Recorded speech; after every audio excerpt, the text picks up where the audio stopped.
Welcome to the Humanized podcast, all about personalizing your health. I'm your host, Rebecca Kelly, and today our topic will be taking control of your own mental health with health coach and author Beth Shaw. Before I introduce Beth, I want to remind everyone to subscribe and get all the other variety of casts in audio, video, and transcription at humanizedhealth.com. I'd also like to thank our lead sponsors, Village Green Apothecary at myvillagegreen.com. A little bit about our guest. Beth Shaw is the author of 4 best-selling books on health and wellness, a pioneer in the wellness, yoga, and fitness space. Beth is the CEO and founder of YogaFit training systems. Beth is also a go-to yoga mindfulness expert in the media and is frequently a speaker at universities, conferences, and Fortune 500 corporations. In her latest book, Healing Trauma with Yoga and Mind-Body Techniques, Beth provides tools and techniques drawn from her work as a recovery and health coach. She offers a deep understanding of the physiological, psychological, and emotional changes brought on by trauma and depression with techniques to survive and thrive through these seeming debilitating conditions. Beth, thanks so much for being with us. Thank you so much for having me.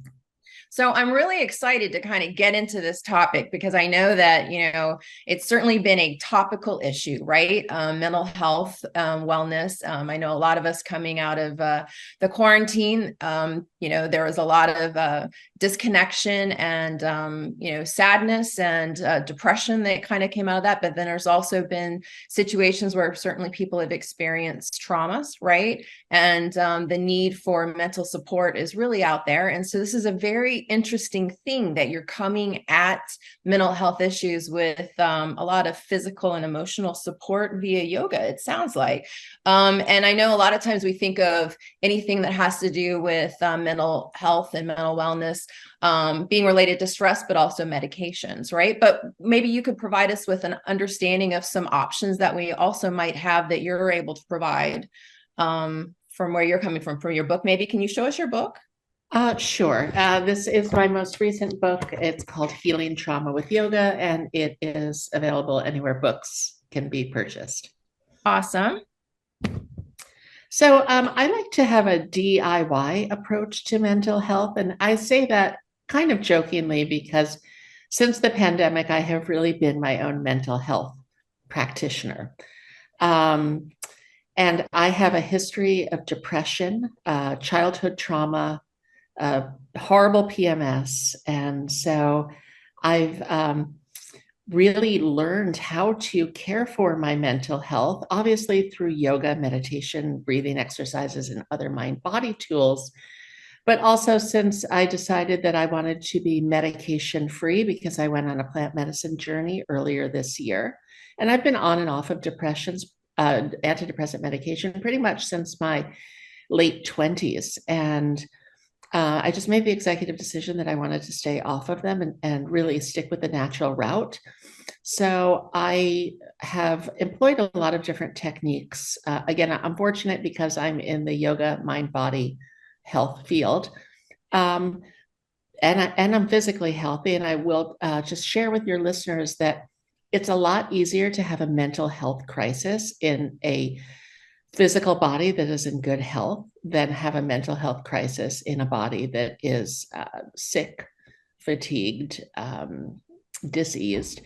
So, very important for everyone to be taking care of their physical health. And that it involves the food we're eating, our hydration, proper rest, exercise, yoga, flexibility exercises, and all of that. And then on top of that, there are so many natural supplements that one can take that can help alleviate depression. But you need to run your body like a business and also be very diligent in your multifaceted approach. And everyone's got a different body, different life experiences, different constitution. So we really need to try out for us what works and what doesn't. I wrote a book called Yoga Lean that came out in 2016. And in this book, there are recipes and food for relaxation, for energy, and all of that. So, and in Yoga Lean too, I describe the wheel of health.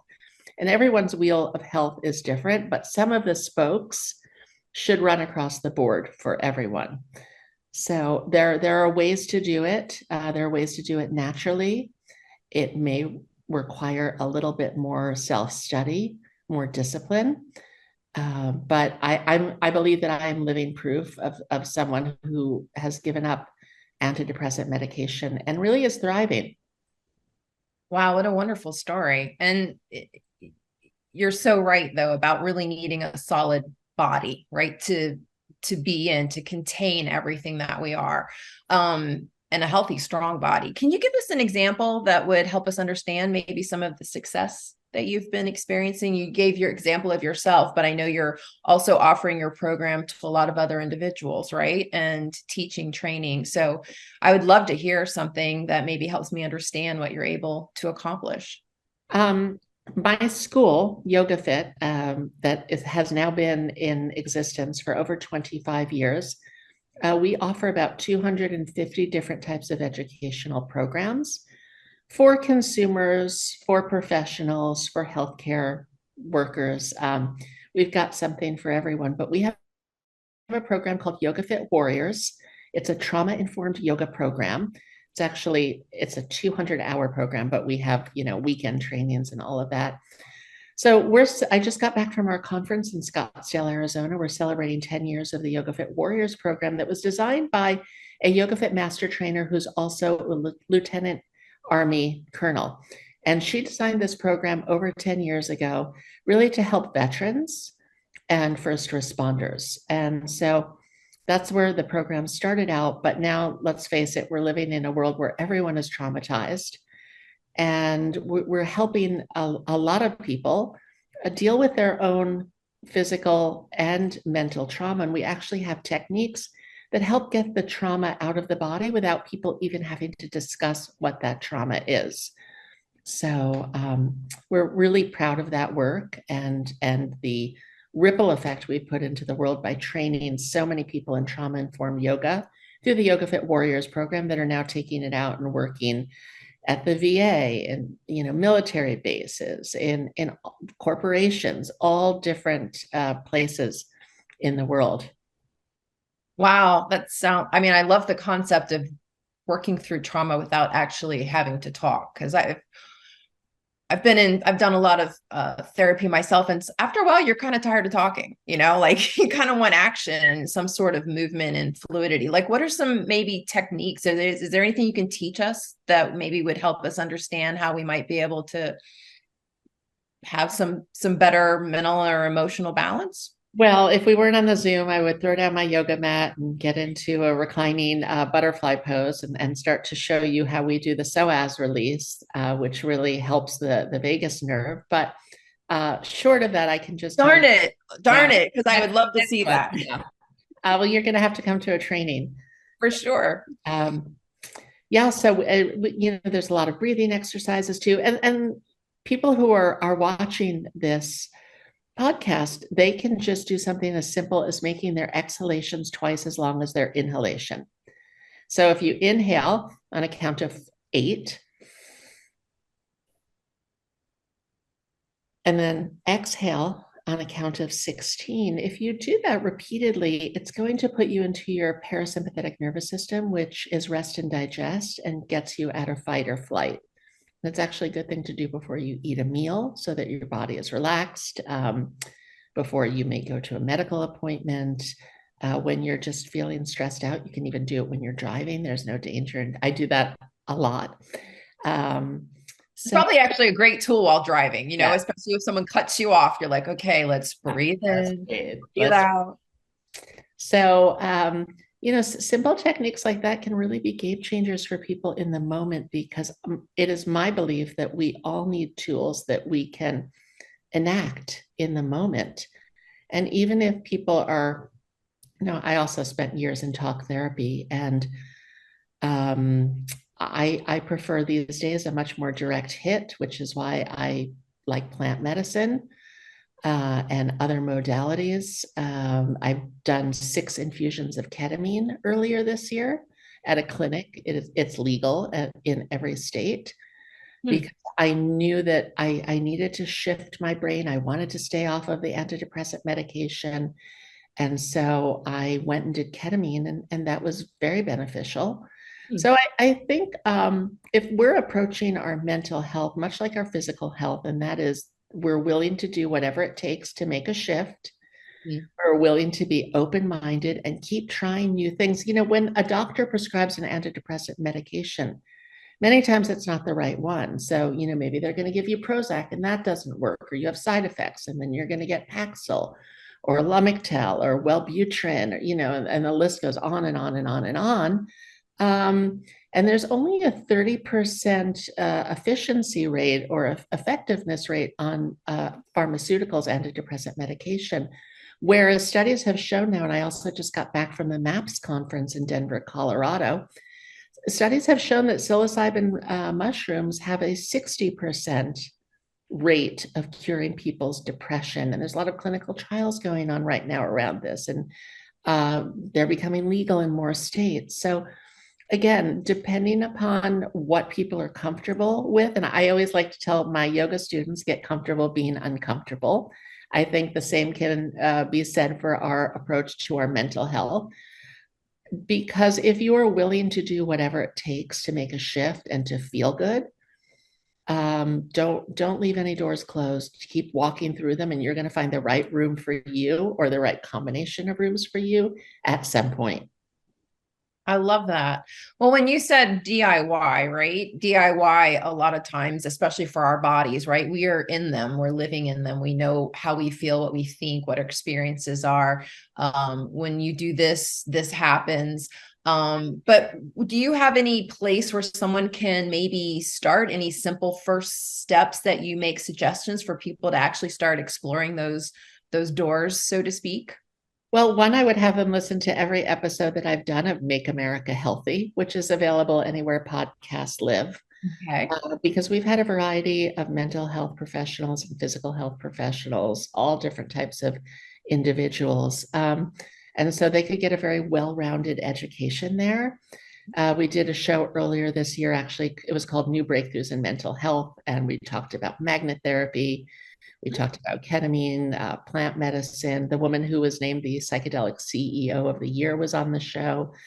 I've had Zen monks on the show.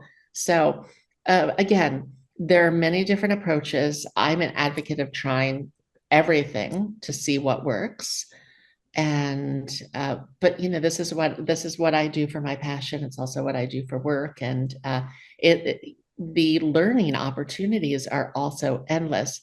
And then I would advise to the listeners to do simple things like keep a mood journal.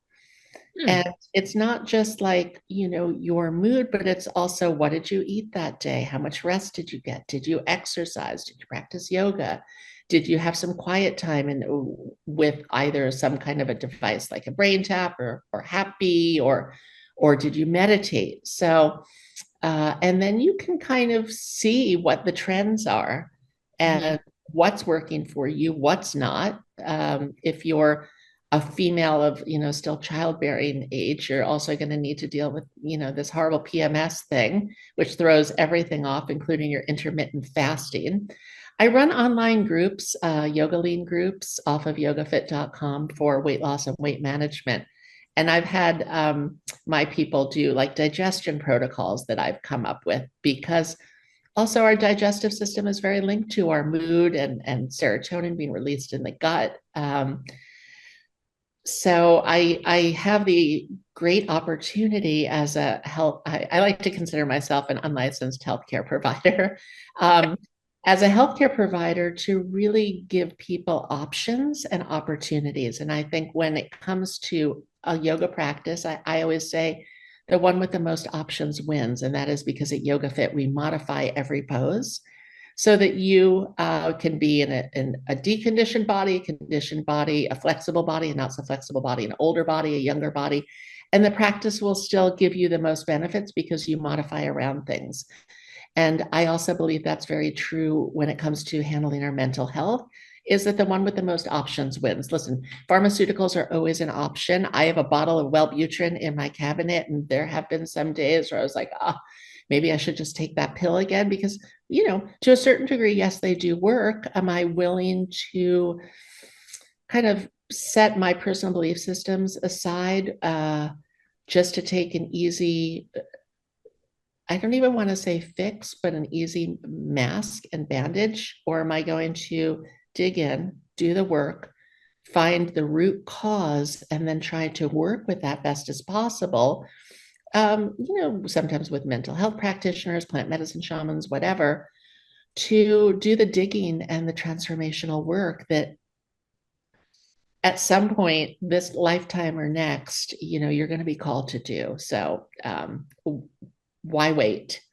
Jump into the deep end of the pool. You may be feeling like you're in it already, and some days it does feel like you're drowning, but just know that there is hope. And the healthier you keep your body, the better chance you're going to have of swimming to the surface with ease and with grace. I love that. Thanks, Beth. Those are really valuable insight. Beth Shaw can be found at www.yogalift.com. Let me remind you. Actually, YogaFit.com. Oh, YogaFit. Thank you for fixing that. YogaFit.com. Let me remind you to subscribe and get access to all Humanized videos, podcasts, and transcriptions from all of our thought leaders like Beth on personalized health at humanizedhealth.com. Thanks so much for being with us. Thank you for having me.